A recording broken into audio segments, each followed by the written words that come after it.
Dengan mempelajari Sirah Nabawiyah, maka makin menambah kecintaan kepadanya. Semoga yang subscribe juga dimudahkan jalannya menuju surga. Silahkan tekan tombol like supaya postingan ini semakin tersebar. Dan tulis doa serta hajat pemirsa di kolom komentar. Semoga semakin banyak yang mengaminkan, maka semakin cepat terkabul. Nabi Sulaiman alaihi salam adalah manusia terkaya sepanjang sejarah kehidupan manusia di muka bumi. Dalam beberapa kitab suci seperti Al-Quran, Alkitab, dan Injil, Nabi Sulaiman alaihi salam dijelaskan sebagai manusia terkaya yang pernah hidup di muka bumi. Tidak ada satupun manusia yang bisa mengalahkan total kekayaannya hingga hari kiamat tiba. Para arkeolog telah menemukan situs peninggalan sejarah Islam yang mengungkap total kekayaan Nabi Sulaiman alaihi salam.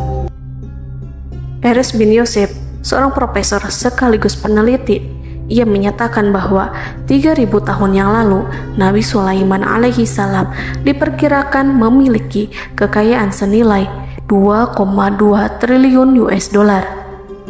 Dan apabila dikonversikan dengan nilai mata uang dolar hari ini, jika dirupiahkan, maka nilainya setara dengan 32.891.870 triliun rupiah.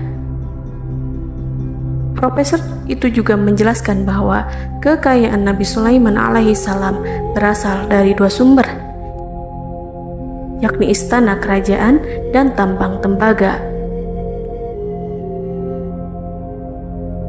Nilai itu berkali-kali lipat lebih banyak dari total kekayaan negara Indonesia yang hanya mencapai 11.454 triliun per 30 Desember 2021. Nabi Sulaiman alaihi salam memiliki beberapa mukjizat. Di antaranya adalah dapat berbicara dengan bahasa binatang. Beliau dapat memerintah mereka untuk melakukan sesuatu.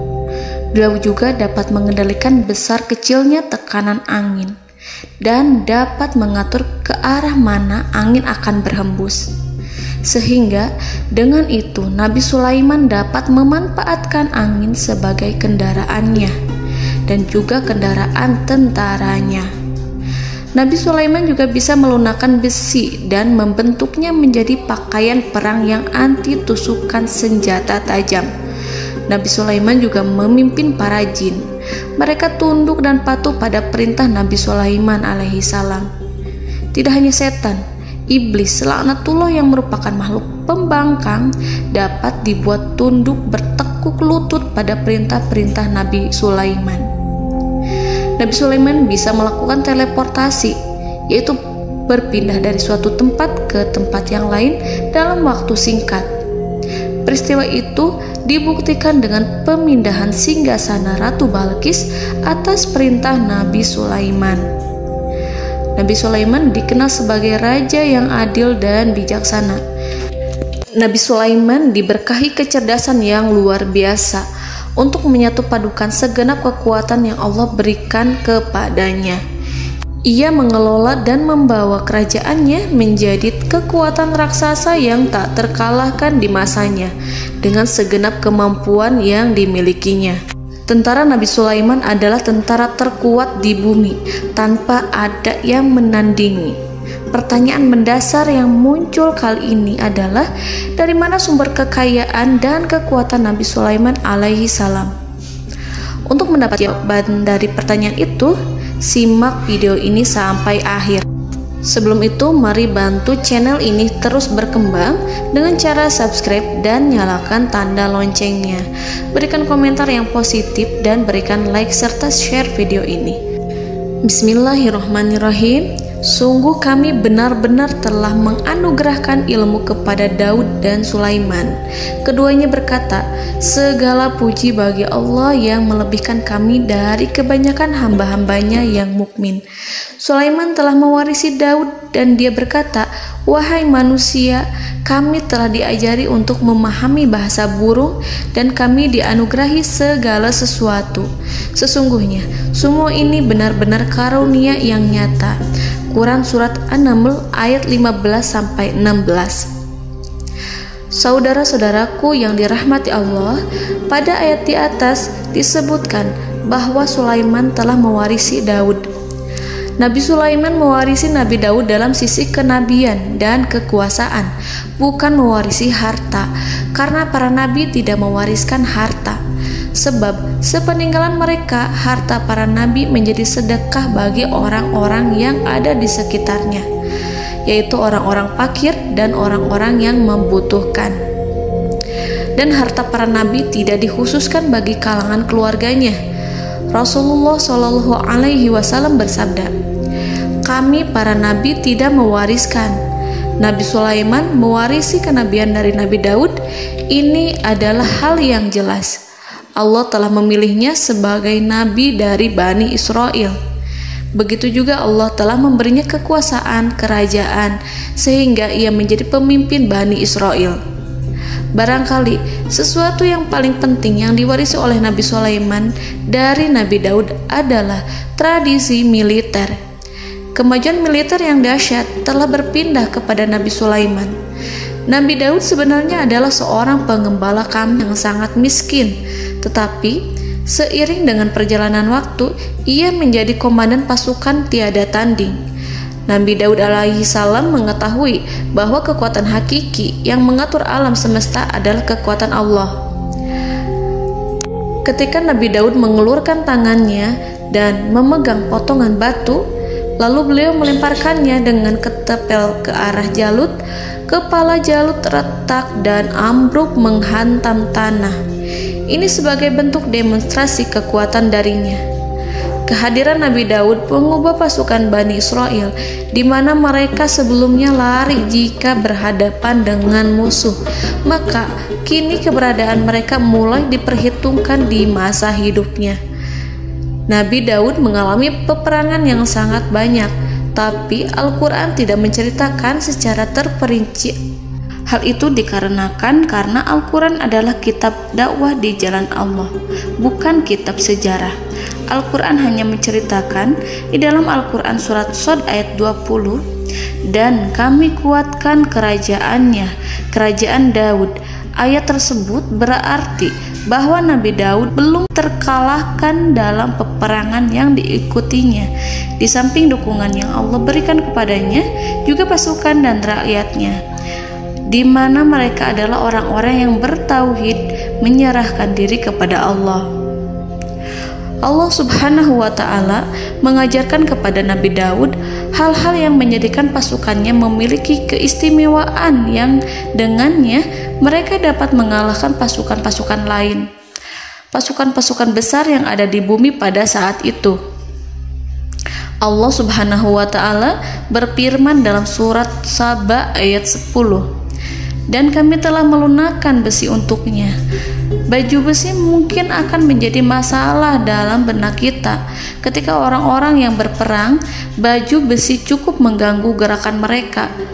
Kita bisa membayangkan ketika ada dua orang berperang, salah satu dapat bergerak bebas, sementara yang lainnya tidak leluasa bergerak karena tertahan dengan pakaiannya. Namun, dengan kekuasaan Allah, Nabi Daud dapat melunakkan besi dan membuat baju besi yang ringan, yang mudah untuk digunakan. Ini adalah kemajuan penting yang Allah berikan kepada Nabi Daud dan tentaranya. Kemajuan itu kemudian diajarkan, diwariskan dan dimiliki oleh Nabi Sulaiman alaihi salam. Nabi Sulaiman memiliki pasukan dahsyat yang melebihi pasukan manapun di bumi saat itu, atau bahkan mungkin saat ini. Bahkan Allah menambahkan karunia-Nya kepada Nabi Sulaiman yang disebutkan dalam Al-Quran surat An-Naml ayat 16. Dan Sulaiman telah mewarisi Daud, dan dia berkata, "Wahai manusia, kami telah diberi pengertian tentang suara burung, dan kami diberi segala sesuatu. Sesungguhnya ini benar-benar suatu karunia yang nyata." Saudara-saudaraku yang dirahmati Allah, pada suatu hari Nabi Sulaiman alaihi salam menengadahkan tangannya dan berdoa kepada Allah Subhanahu wa ta'ala.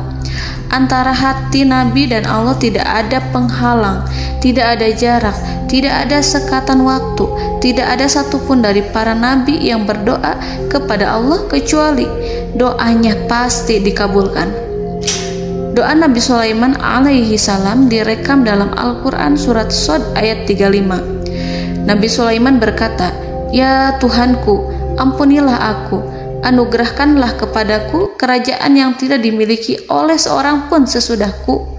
Nabi Sulaiman menginginkan dari Allah sesuatu kerajaan yang belum pernah diperoleh oleh siapapun setelahnya. Allah Subhanahu wa ta'ala mengabulkan doa Nabi Sulaiman dan memberinya kerajaan tersebut.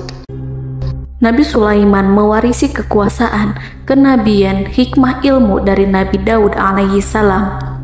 Orang-orang menyebut Nabi Sulaiman Al-Hakim, Sulaiman yang bijaksana. Kebijaksanaan Nabi Sulaiman tidak terbatas pada keadilannya di tengah-tengah manusia dan juga kasih sayangnya kepada mereka. Namun, kebijaksanaan Nabi Sulaiman juga berlaku di kalangan burung dan binatang lainnya. Nabi Daud juga mengenal bahasa burung, tetapi Nabi Sulaiman dapat berbicara dengan bahasa burung. Bahkan, ia dapat menggantikannya sebagai pembantunya. Ketika Nabi Daud bertasbih di gunung, burung-burung serta binatang buas ikut bertasbih bersamanya. Bahkan angin pun berhenti untuk mendengarkan tasbih itu. Sedangkan Nabi Sulaiman alaihi salam, Allah Subhanahu wa ta'ala memberinya karunia lebih dari itu, di mana binatang-binatang buas tunduk padanya, begitu juga angin dan burung.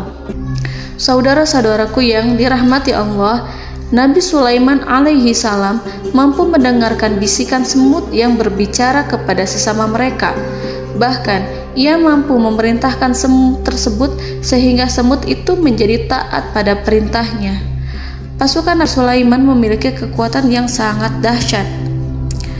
Belum pernah ada di dunia ini satu pasukan pun yang memiliki kekuatan seperti itu. Kekuatan Nabi Sulaiman berasal dari beberapa kombinasi yang sangat mengagumkan, sehingga karenanya ia tidak dapat tertandingi. Kekuatan itu terdiri dari manusia, binatang-binatang, jin, dan lain sebagainya. Kita mengetahui bahwa jin adalah makhluk Allah dan manusia tidak mampu melihatnya atau menghadirkannya atau meminta pertolongan kepadanya.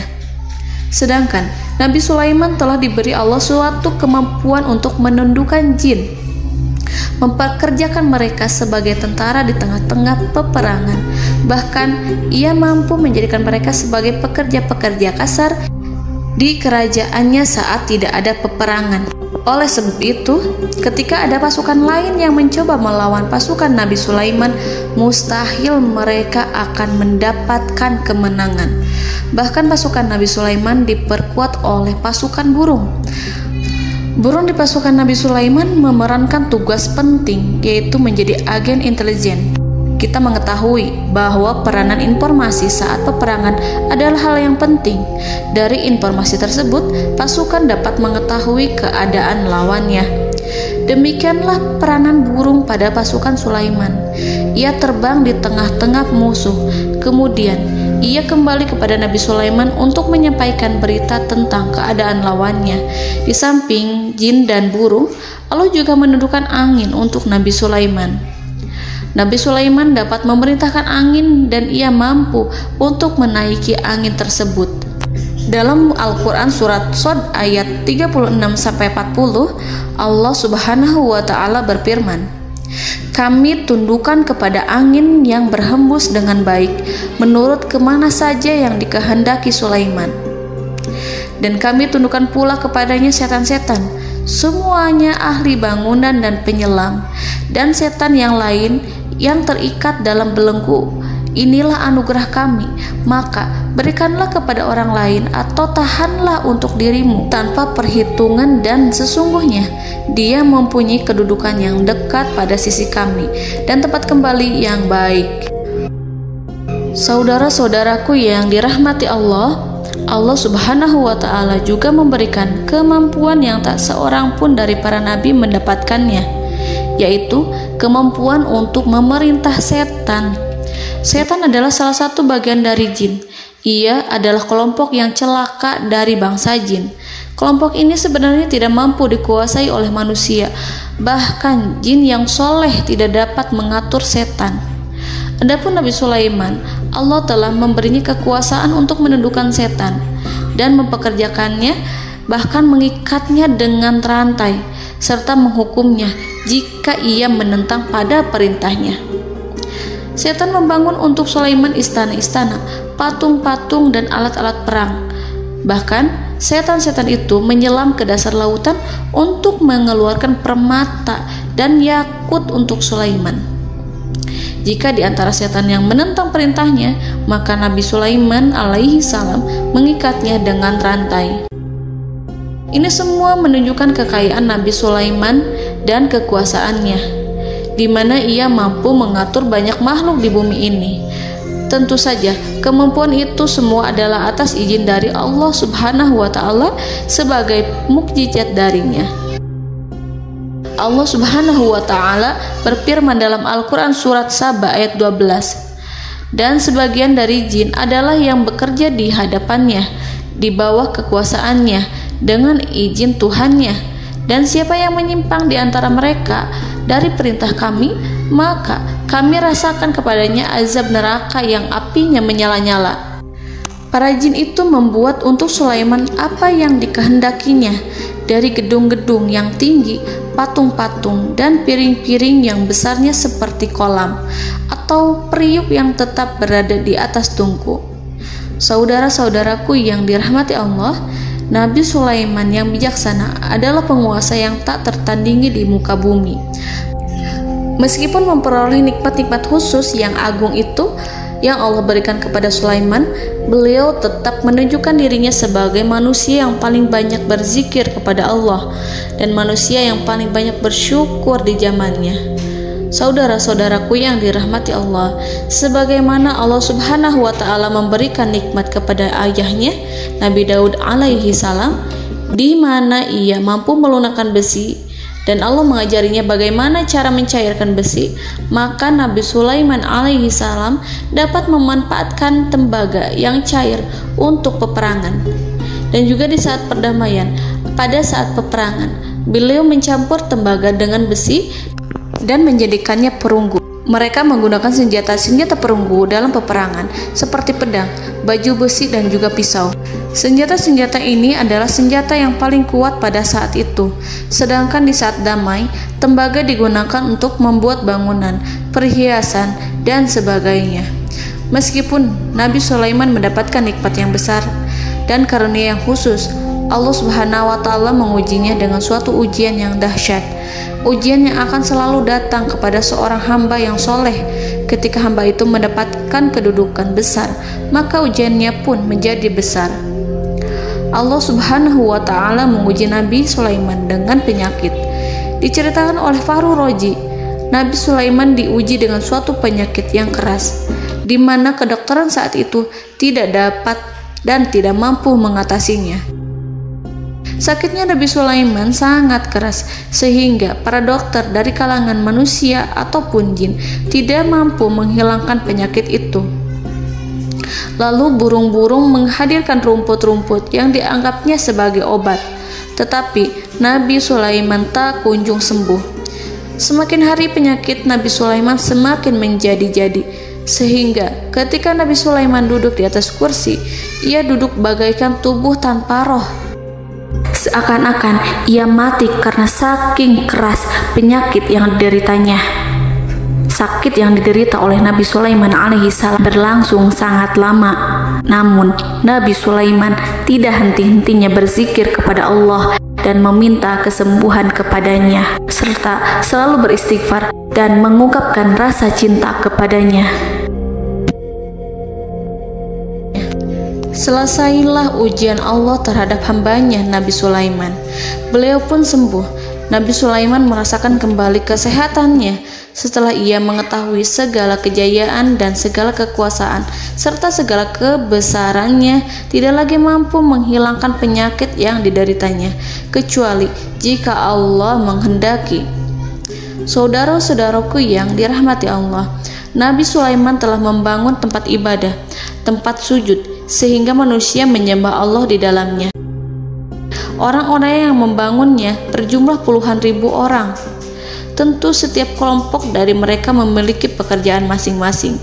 Di antara mereka ada yang mencairkan tembaga, di antara mereka ada yang tukang pahat, ada yang tukang ukir, ada yang membelah batu, ada yang memotong kayu, ada yang mendatangkan rumput-rumput dari Libanon, ada yang mendatangkan emas dan menjadikannya lempengan-lempengan yang mengkilat untuk menutupi kayu serta untuk melapisi dinding-dinding.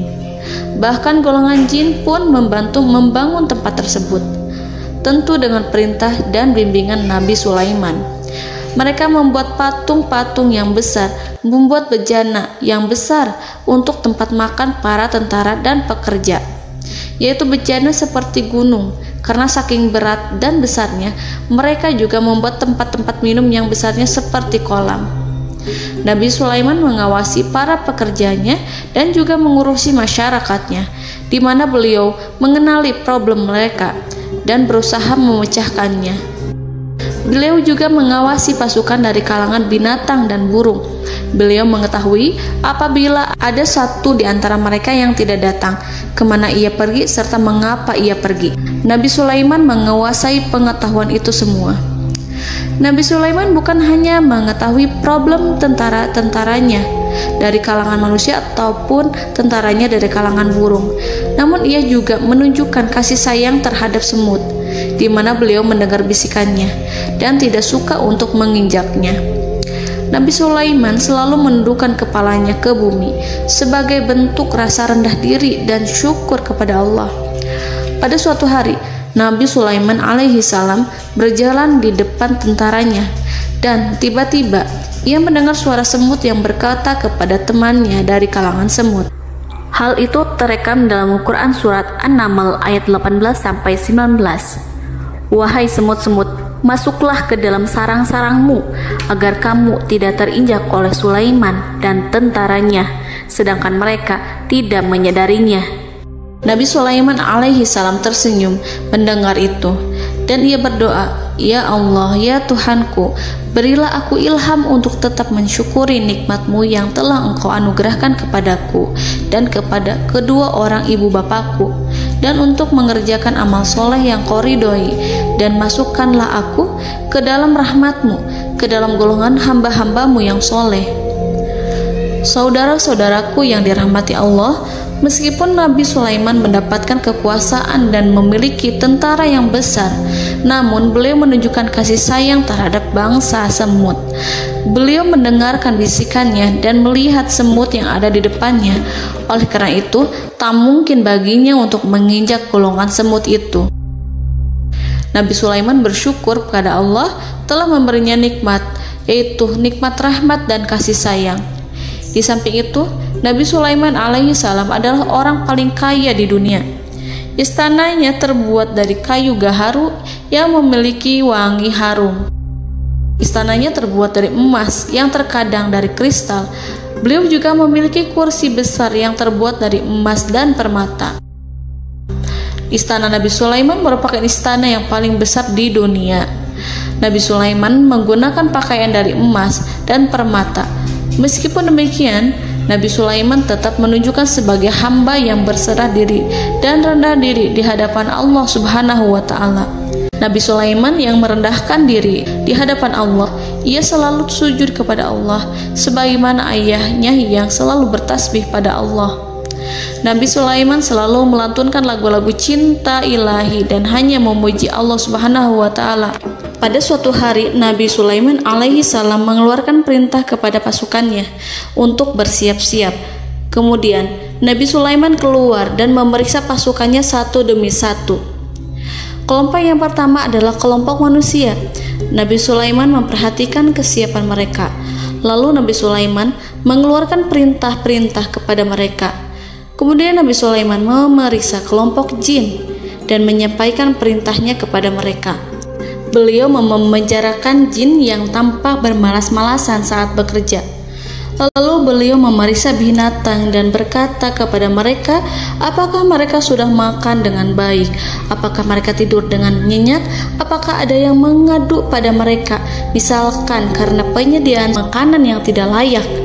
Apakah ada di sana yang sakit dan lain sebagainya? Ketika Nabi Sulaiman merasa puas dengan semuanya, Nabi Sulaiman memasuki tenda tempat berkumpulnya para burung.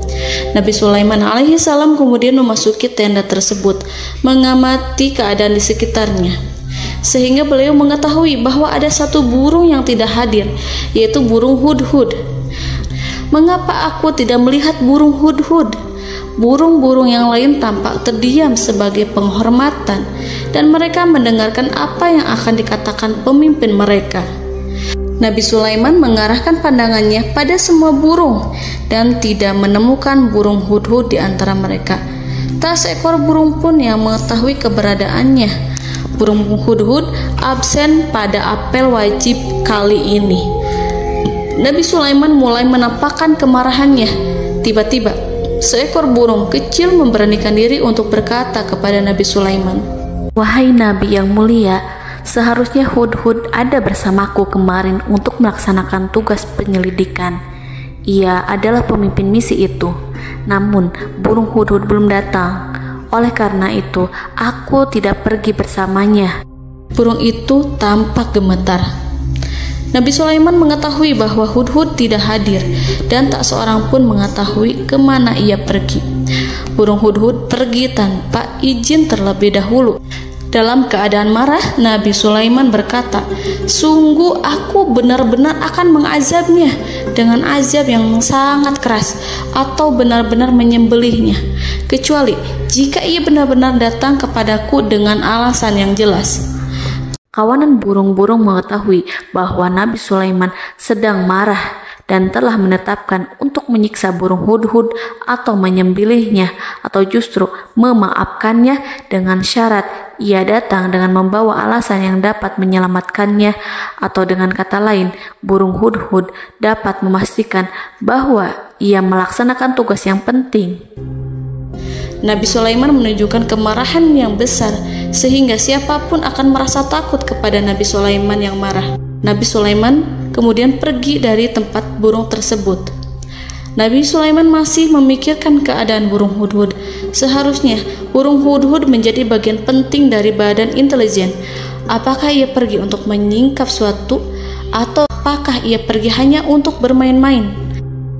Nabi Sulaiman telah memperhatikan dan mengetahui bahwa burung hudhud adalah seekor burung yang cerdik dan juga fasih berbicara. Terkadang Nabi Sulaiman mendapati burung hudhud sedang bermain-main dan menunda-nunda pekerjaannya. Namun ketika Nabi Sulaiman melihatnya, burung hudhud memahami bahwa perbuatannya tidak benar. Oleh karena itu, ia tidak boleh menyampur adukan antara waktu serius dan waktu bermain. Tidak lama setelah itu, burung hudhud tiba di tempat para burung. Burung-burung yang lain berkata kepadanya, "Wahai hudhud, pergilah engkau ke tempat Nabi Sulaiman. Jika ia mengetahui bahwa engkau telah sampai, jiwamu benar-benar terancam." Mendengar itu, burung hudhud segera beranjak.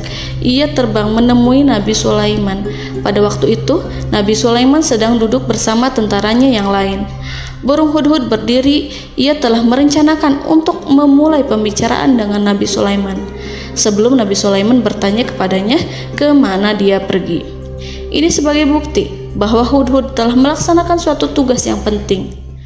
Dalam Al-Quran Surat An-Naml ayat 22, burung hudhud berbicara, "Aku telah mengetahui sesuatu yang kamu belum mengetahuinya, dan kubawa kepadamu dari negeri Saba suatu berita penting yang diyakini seakan-akan burung hudhud hendak berkata, 'Aku adalah hudhud yang miskin, tapi aku mengetahui apa yang tidak engkau ketahui, dan aku telah datang kepadamu dari kerajaan Saba dengan membawa berita yang sangat penting.'"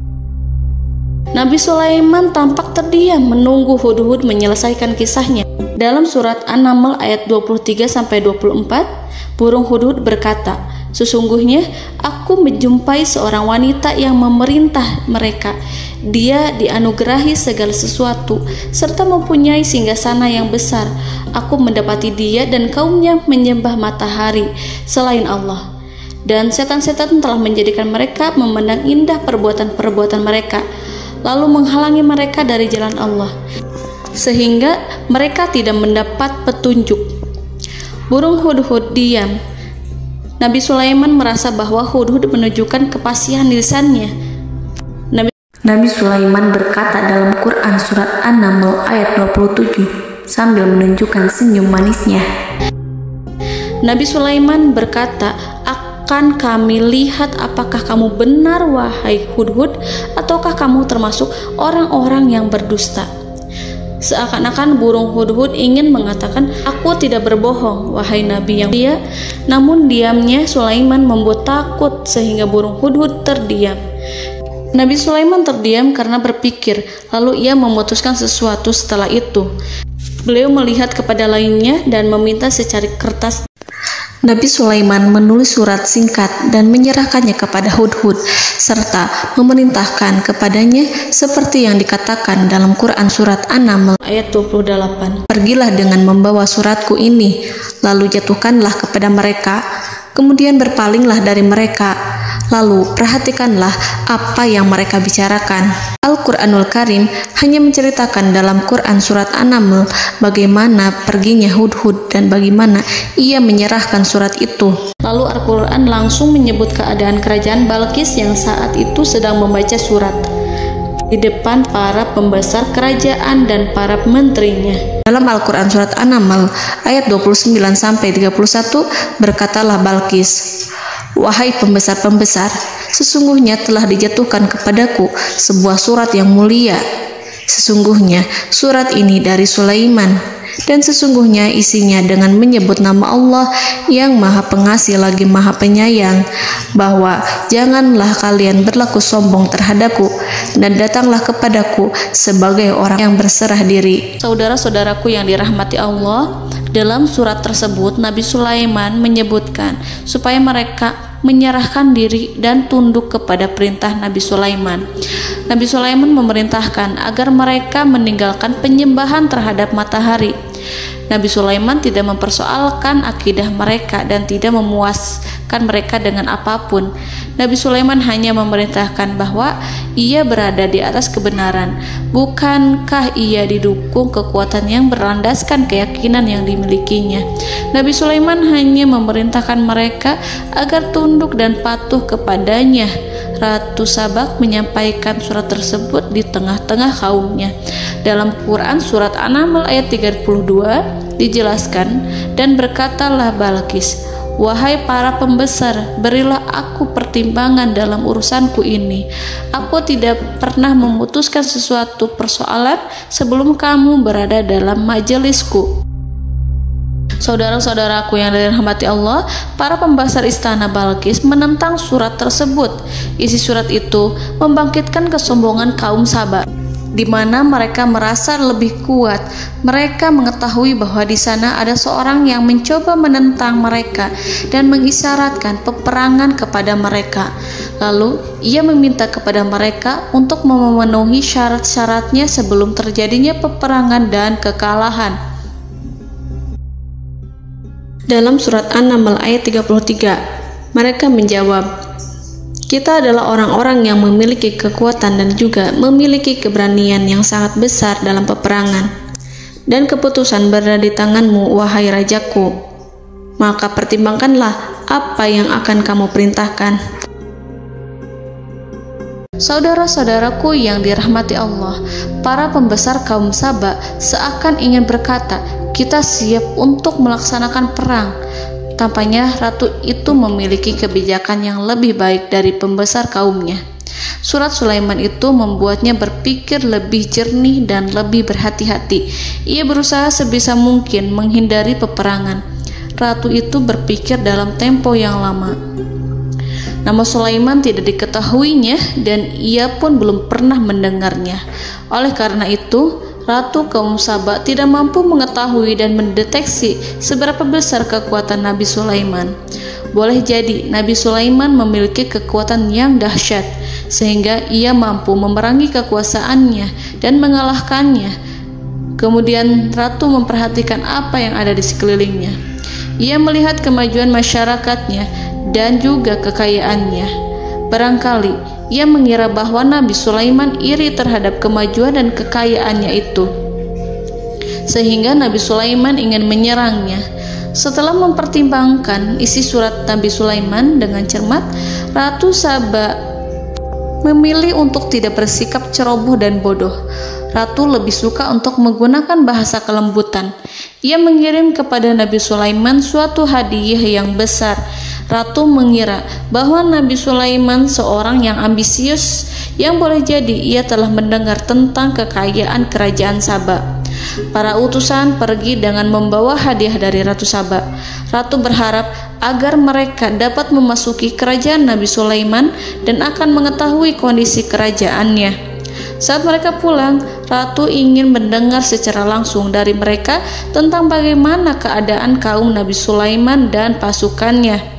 Setelah mendapatkan informasi yang cukup, maka Ratu Balqis dapat membuat sesuatu keputusan yang tepat. Ratu menyembunyikan apa yang terlintas dalam pikirannya, lalu ia berbicara kepada pembesar istananya bahwa ia dapat menyingkap niat jahat Raja Sulaiman melalui cara mengirimkan hadiah kepadanya. Ratu lebih memilih cara tersebut dan menunggu reaksi dari Nabi Sulaiman. Ratu berhasil memuaskan para pembesar istana, dan untuk sementara ia menghilangkan ide untuk berperang. Karena para raja jika menyerang suatu desa, maka pemimpin desa tersebut adalah orang yang paling banyak mendapatkan kehinaan. Akhirnya, para pembesar kaumnya merasa puas dengan pikiran Ratu Balqis.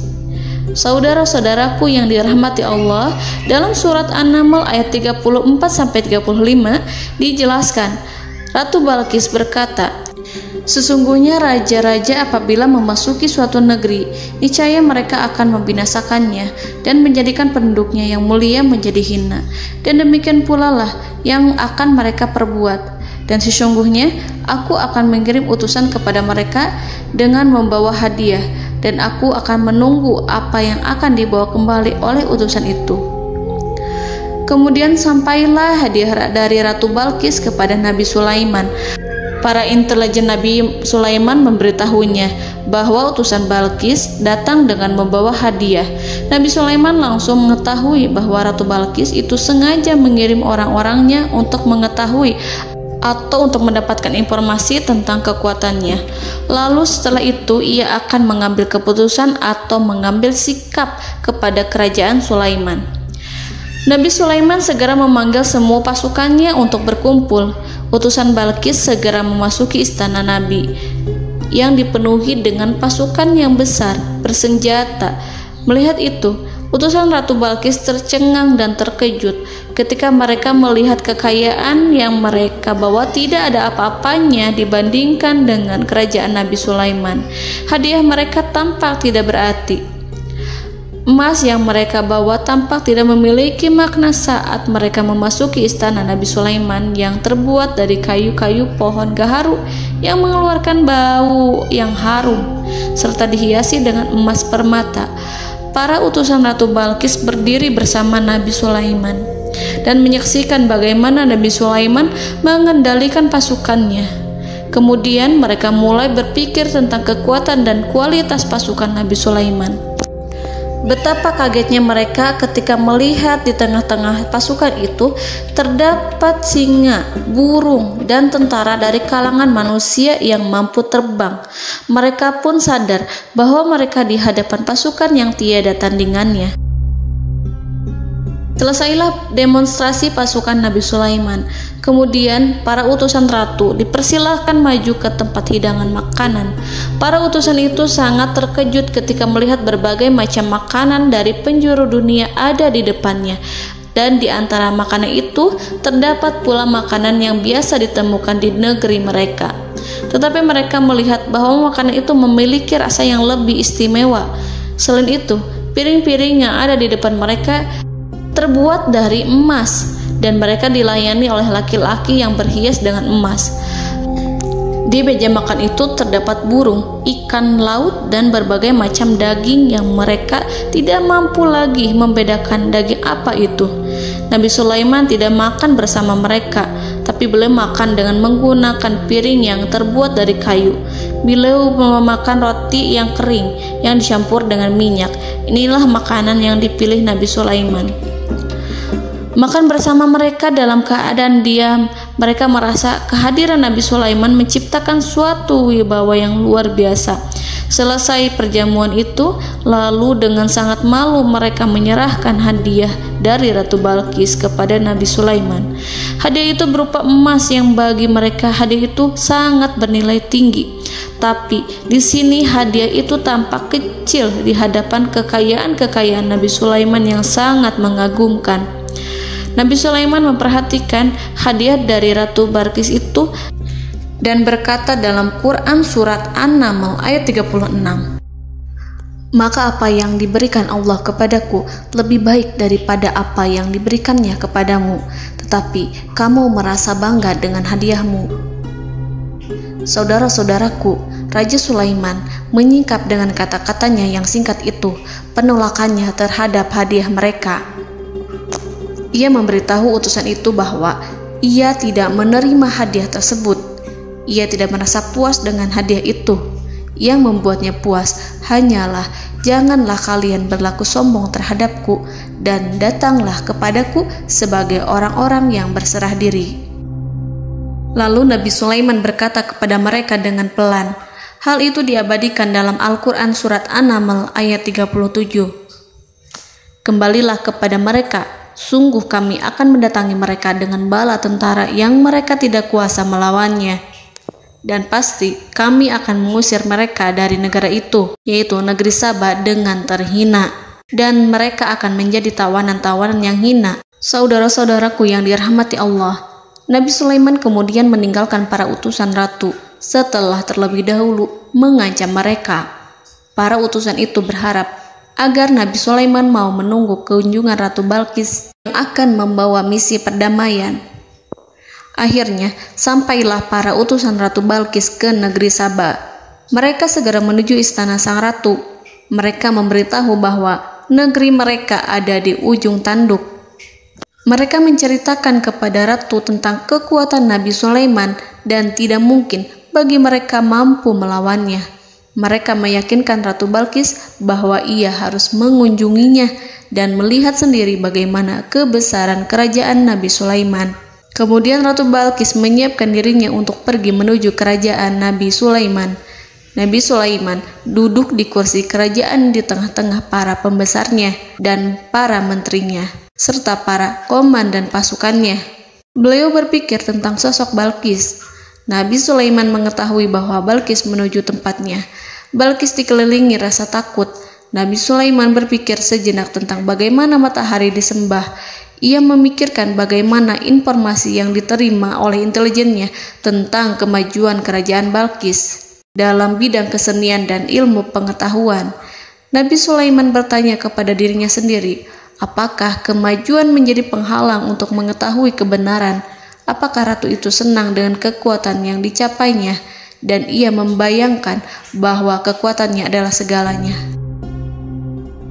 Dengan kemajuan yang dimilikinya, Nabi Sulaiman ingin membuat kejutan agar ratu mengetahui bahwa Islam yang diyakini oleh Nabi Sulaiman adalah satu-satunya yang mampu mendatangkan kemajuan dan kekuatan yang hakiki, sehingga ia dapat membandingkan antara keyakinannya dalam menyembah matahari beserta kemajuan yang dicapainya dengan keyakinan Nabi Sulaiman beserta kemajuan yang diraihnya.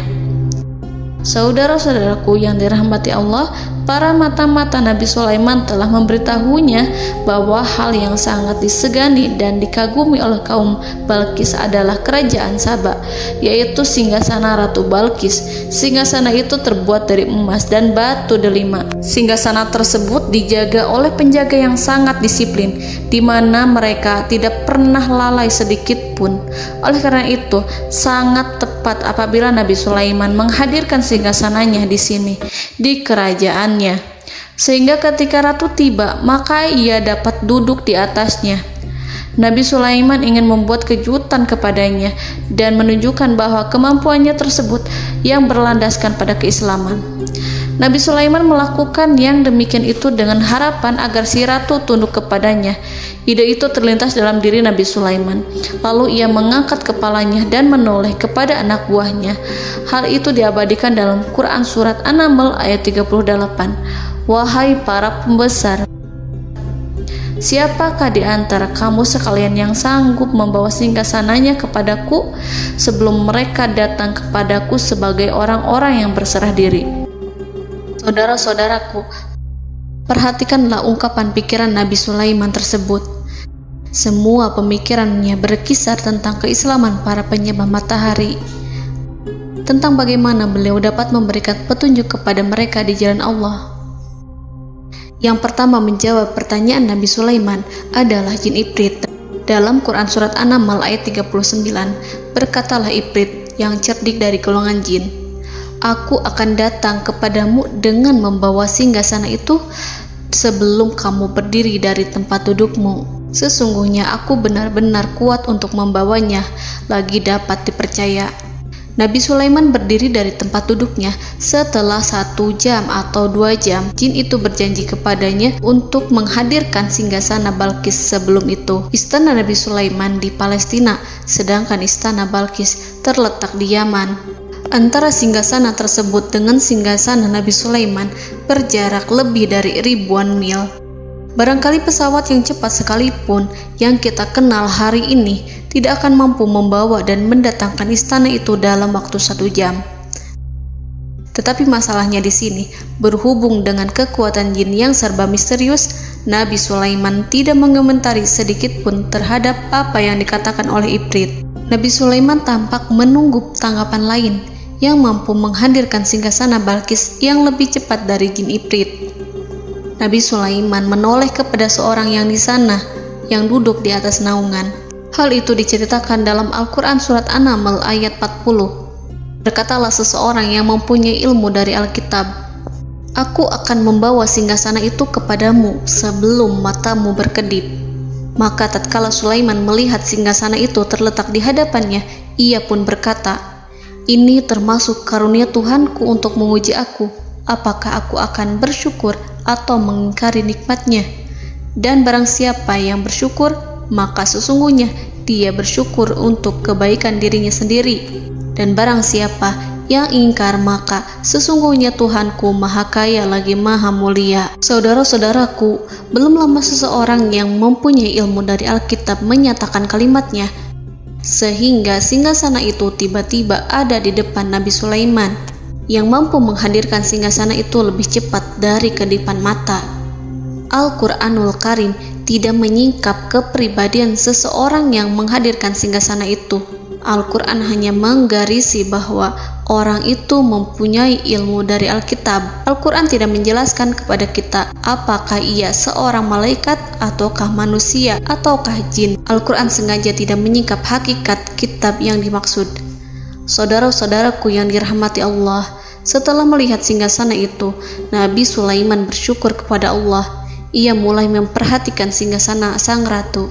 Singgasana tersebut merupakan simbol pembangunan dan juga kemajuan, tetapi tampaknya ia hanya sesuatu yang biasa saja jika dibandingkan dengan kekuasaan dan kebesaran ciptaan yang dibuat oleh manusia dan jin di kalangan istana Nabi Sulaiman. Nabi Sulaiman memikirkan dalam tempo yang sangat lama singgasana Ratu Balkis itu. Kemudian beliau memerintahkan agar singgasana itu diperbaiki, sehingga saat Ratu Balkis datang, dia akan mengujinya. Apakah Ratu Balkis dapat mengenali singgasananya ataukah tidak? Dalam Al-Quran Surat An-Naml ayat 41, Nabi Sulaiman berkata, "Ubahlah baginya singgasananya, maka kita akan melihat apakah dia mengenal ataukah dia termasuk orang-orang yang tidak mengenalnya." Saudara-saudaraku yang dirahmati Allah, Nabi Sulaiman memerintahkan agar dibangun istana yang akan digunakan untuk menyambut Ratu Balkis. Nabi Sulaiman memilih tempat di laut, dan ia memerintahkan agar dibangun suatu istana di mana sebagian besarnya terdiri dari air laut. Nabi Sulaiman memerintahkan agar lantainya itu terbuat dari kaca yang tebal dan kuat, sehingga orang-orang yang berjalan di atas istana itu akan dapat melihat di bawahnya ada ikan-ikan berwarna-warni yang berenang-renang. Dan mereka akan melihat rumput-rumput laut yang bergerak-gerak. Akhirnya, selesailah pembangunan istana itu. Saking bersihnya kaca lantainya, sehingga tampak di sana tidak ada kaca. Burung hudhud memberitahu Nabi Sulaiman bahwa Balqis telah sampai dekat kerajaannya. Kemudian Ratu Balqis datang. Al-Quran tidak menyebutkan keadaan Nabi Sulaiman saat menyambut Balqis, namun Al-Quran menunjukkan dua sikap Ratu Balqis. Yang pertama, bagaimana sikap Balqis ketika pertama kali melihat singgasananya yang datang mendahuluinya, padahal ia telah meninggalkan pengawalannya untuk tetap setia menjaga singgasananya itu. Keadaan kedua adalah keadaan di depan istana yang dibangun untuk penyambutan Balqis. Istana itu penuh dengan permata yang berenang-renang di bawahnya ikan-ikan. Dalam Quran Surat An-Naml ayat 42 dijelaskan, dan ketika Balqis datang, ditanyakanlah kepadanya, "Serupa inikah singgasanamu?" Balqis menjawab, "Seakan-akan singgasana ini adalah singgasanaku. Kami telah diberi pengetahuan sebelumnya, dan kami adalah orang-orang yang berserah diri." Saudara-saudaraku, pada dialek di atas, Balqis melihat singgasananya dan ia tercengang saat mengetahui bahwa itu adalah singgasana miliknya. Namun kemudian ia mulai ragu karena melihat tidak sepenuhnya itu singgasana miliknya. Jika itu benar-benar miliknya, lalu bagaimana ia datang mendahuluinya? Dan bila bukan singgasananya, maka bagaimana Sulaiman dapat meniru sepersis dan seteliti itu? Padahal Sulaiman tidak pernah sekalipun ke kerajaannya. Nabi Sulaiman berkata saat melihat Balqis mengamati singgasananya, "Apakah ini singgasanamu?" Balqis terlihat sangat kebingungan, namun setelah itu ia menjawab, "Sepertinya benar." Nabi Sulaiman berkata, "Kami telah diberi ilmu sebelumnya dan kami sebagai orang-orang muslim." Saudaraku yang dirahmati Allah, melalui pertanyaan Nabi Sulaiman ingin mengisyaratkan kepada Balqis agar ia membandingkan antara keyakinannya beserta ilmu yang dicapainya dengan keyakinan Nabi Sulaiman yang muslim beserta pengetahuan yang telah diraihnya. Penyembahan terhadap matahari dan pencapaian ilmu yang dicapai oleh Ratu Balqis tanpa tidak ada apa-apanya dibandingkan dengan ilmu Nabi Sulaiman dan keislaman. Nabi Sulaiman telah mendahuluinya dalam bidang ilmu karena keislamannya. Karena itu, sangat mudah baginya untuk mengungguli Balqis dalam ilmu-ilmu yang lainnya. Demikianlah yang disyaratkan dalam pertanyaan Nabi Sulaiman kepada Ratu Balqis. Ratu Saba itu mengetahui bahwa ini adalah singgasananya, di mana singgasana itu datang lebih dahulu daripada dirinya. Beberapa bagian darinya telah diubah saat Balqis masih di perjalanan menuju ke tempat Nabi Sulaiman. Ia berpikir kemampuan apa yang dimiliki Nabi Sulaiman. Ratu Balqis tercengang melihat apa yang disaksikannya, yang berupa buah dari keimanan Nabi Sulaiman dan hubungannya dengan Allah Subhanahu wa Ta'ala. Sebagaimana Balqis juga tercengang ketika melihat kemajuan di bidang ilmu pembangunan, seni, dan ilmu-ilmu yang lainnya. Maka ia tidak lebih kagum lagi saat melihat hubungan yang kuat antara keislaman Nabi Sulaiman dengan ilmunya serta kemajuan yang diraihnya. Dalam Al-Quran Surat An-Naml ayat 43 dijelaskan, dan apa yang disembahnya selama ini selain Allah mencegahnya untuk melahirkan keislamannya, karena sesungguhnya ia terdahulu termasuk orang-orang yang kafir. Saudara-saudaraku yang dirahmati Allah, berguncanglah dalam benak Balqis ribuan hal ketika melihat keyakinan kaumnya runtuh di hadapan Nabi Sulaiman. Ia menyadari matahari yang disembahnya hanya merupakan ciptaan Allah, dan Allah lah yang menggerakkannya untuk hamba-hambanya. Lalu terbitlah matahari kebenaran dalam dirinya. Hatinya diterangi oleh cahaya baru yang tidak akan tenggelam seperti tenggelamnya matahari. Masa keislamannya hanya menunggu waktu. Ratu Balqis memilih waktu yang tepat untuk mengumumkan keislamannya. Allah Subhanahu wa Ta'ala berfirman dalam Quran Surat An-Naml ayat 44. Dikatakan kepadanya, masuklah ke dalam istana. Maka tatkala ia melihat lantai istana itu, dikiranya kolam air yang besar dan disingkapnya 2 betisnya. Berkatalah Sulaiman, sesungguhnya ia adalah istana licin yang terbuat dari kaca. Berkatalah Balqis, wahai Tuhanku, sesungguhnya aku telah berbuat zalim terhadap diriku dan aku berserah diri bersama Sulaiman kepada Allah Tuhan semesta alam. Saudara-saudaraku yang dirahmati Allah, dikatakan kepada Balqis, masuklah ke dalam istana. Ketika ia masuk, maka ia tidak menyaksikan adanya kaca, tetapi ia melihat air, sehingga ia mengira akan bersinggungan dengan air. Lalu ia menyingkapkan sedikit bajunya agar bajunya itu tidak basah. Nabi Sulaiman mengingatkannya tanpa melihatnya agar ia tidak khawatir terhadap pakaiannya, karena pakaiannya tidak akan basah sebab di sana tidak ada air. Itu sekedar kaca yang halus, yang saking halusnya sehingga ia tidak tampak. Pada kesempatan itulah Balqis mengumumkan keislamannya yang mengakui kelalimannya, dan ia menyatakan menyerahkan diri kepada Nabi Sulaiman dan kepada Allah Tuhan semesta alam. Lalu kaumnya pun mengikutinya dan mereka memeluk Islam. Balqis menyadari ia berhadapan dengan penguasa yang terbesar di bumi dan Nabi Allah yang mulia. Untuk pertama kalinya, wajah Sulaiman tampak dihiasi dengan senyuman yang menunjukkan kepuasannya sejak Balqis mengunjunginya. Demikianlah Nabi Sulaiman mewujudkan kejayaannya yang hakiki dan menyebarkan cahaya Islam di muka bumi. Saudara-saudaraku, Al-Quran tidak menyebutkan kisah Balqis setelah keislamannya.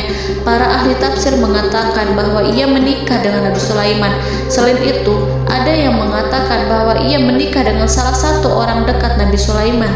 Ada juga yang mengatakan bahwa sebagian Raja Habasyah adalah keturunan dari buah perkawinan ini. Wallahu a'lam bishawab. Saudara-saudaraku yang dirahmati Allah, Nabi Sulaiman hidup di tengah-tengah kejayaan dan kemuliaan di bumi. Kemudian Allah menetapkan kematian untuknya, sebagaimana kehidupan Sulaiman berada di puncak kemuliaan dan kejayaan yang penuh dengan keajaiban yang luar biasa, maka kematiannya pun merupakan tanda-tanda kebesaran Allah yang penuh dengan keajaiban. Demikianlah bahwa kematiannya sesuai dengan kehidupannya, sesuai dengan kejayaannya. Allah berfirman tentang kematian Sulaiman di dalam Al-Quran Surat Saba ayat 14. Maka tatkala kami telah menetapkan kematian Nabi Sulaiman, tidak ada yang menunjukkan kepada mereka kematiannya itu kecuali rayap yang memakan tongkatnya. Maka tatkala ia telah tersungkur, tahulah jin bahwa kalau sekiranya mereka mengetahui yang gaib, tentulah mereka tidak akan tetap dalam siksa yang menghinakan. Saudara-saudaraku, kemampuan Nabi Sulaiman untuk menundukkan jin dan mempekerjakan mereka serta hubungan mereka dengan semua itu menimbulkan fitnah di tengah-tengah manusia dalam hal tertentu. Kematian Nabi Sulaiman merupakan batasan jawaban terhadap fitnah ini. Kami tidak mengetahui siapa yang mengklaim bahwa jin mengetahui hal yang gaib. Apakah itu setan yang terkutuk, atau jin yang bodoh, atau manusia yang tertipu? Kami tidak mengetahui siapa yang bertanggung jawab terhadap tersebarnya isu yang keliru ini. Yang kita ketahui adalah bahwa hal tersebut adalah mempengaruhi sebagian manusia dan jin. Barangkali manusia berkata kepada diri mereka, selama jin melakukan perbuatan yang luar biasa ini, maka apa gerangan yang menjadikan mereka tidak mengetahui hal yang gaib itu? Manusia itu lupa bahwa kunci kegaiban berada di tangan Allah. Masalah ilmu gaib tidak akan mampu dikuasai oleh jin dan manusia. Hanya Dia yang mengetahuinya, dan manusia diberitahu hanya sedikit sekali. Saudara-saudaraku yang dirahmati Allah, seakan-akan Allah telah merencanakan bahwa kematian Sulaiman bertujuan untuk menghancurkan pemikiran itu, yaitu pemikiran bahwa jin mengetahui hal-hal yang gaib. Jin bekerja untuk Nabi Sulaiman selama beliau hidup, dan tatkala beliau meninggal, maka tugas mereka menjadi bebas. Nabi Sulaiman meninggal tanpa diketahui oleh jin, sehingga mereka tetap bekerja untuk mereka, tetap mengabdi kepada Sulaiman. Seandainya mereka mengetahui hal yang gaib, niscaya mereka tidak akan meneruskan pekerjaan mereka. Saudara-saudaraku, pada suatu hari Nabi Sulaiman memasuki mihrabnya untuk itikaf ibadah dan beribadah kepada Allah. Tak seorang pun yang berani mengganggu khalwatnya. Mihrab Sulaiman terletak di puncak gunung dan dindingnya terbuat dari permata. Pada suatu hari, Nabi Sulaiman duduk bersandar pada tongkatnya dan ia tampak tenggelam dalam tafakur. Beliau berzikir pada Allah hingga rasa kantuk menguasainya. Lalu setelah itu malaikat maut menemuinya. Nabi Sulaiman pun meninggal. Beliau bersandar kepada tongkatnya. Jin melihatnya dan mengira bahwa beliau sedang sholat, sehingga mereka pun terus melanjutkan pekerjaannya. Berlalulah hari demi hari yang panjang. Datanglah rayap, yaitu semut kecil yang memakan kayu. Hewan itu mulai memakan tongkat Nabi Sulaiman. Rayap itu tampak lapar. Sebagian dari tongkat Nabi Sulaiman dimakan beberapa hari oleh rayap itu. Ketika yang dimakannya semakin bertambah, maka tongkat itu pun menjadi rusak dan kemudian jatuh dari tangan Nabi Sulaiman alaihi salam. Tubuh mulia itu kehilangan keseimbangan dan kemudian jatuh terhempas di bumi. Tatkala tubuh suci itu tersungkur, maka manusia segera menuju ke arahnya. Mereka menyadari dan mengetahui bahwa Nabi Sulaiman telah meninggal dalam waktu yang lama. Jin menyadari bahwa mereka tidak mengetahui hal yang gaib, dan manusia pun mengetahui hakikat ini. Seandainya jin mengetahui hal yang gaib, niscaya ia tidak akan meneruskan siksa yang hina. Mereka tidak akan bekerja kepada Sulaiman. Demikianlah Nabi Sulaiman alaihi salam meninggal dalam keadaan duduk dan sholat di mihrabnya. Lalu berita itu tersebar bagaikan api di bumi. Manusia, burung, dan binatang buas mengantarkan jenazah Nabi Sulaiman. Sekawanan burung tampak sedih dan menangis. Semua makhluk bersedih. Akhirnya tak seorang pun mengetahui bahasa burung di bumi. Meninggallah seorang yang memahami pembicaraan burung, binatang-binatang, jin, dan lain sebagainya. Burung-burung itu berkata, betapa beratnya kehidupan di tengah orang-orang yang tidak mengetahui pembicaraan kita. Allahu a'lam.